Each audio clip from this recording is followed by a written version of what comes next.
زنده این که سیاه همچین گفت خونه خراب شده. گفتم از زیر آوار باید به این بکشیمتون. این با میریم یه جایی. مسئله مستاجر قبلیه. ما قراره بیاد بره. چی میدونم انقدر محکم گفت هماهنگ کردم میام میبرم که مثلا که شانس آوردیم بالاخره.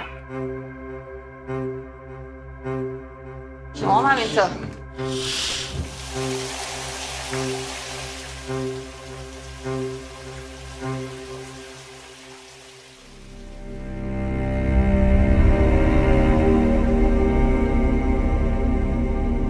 رعنا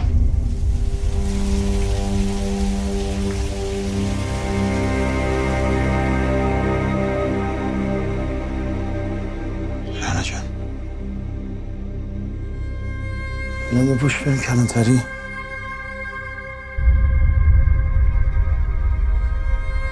والا ما نمیدونیم چی شو. یه مرتبه دیدیم از بالا صدای داد و جیغ اومد.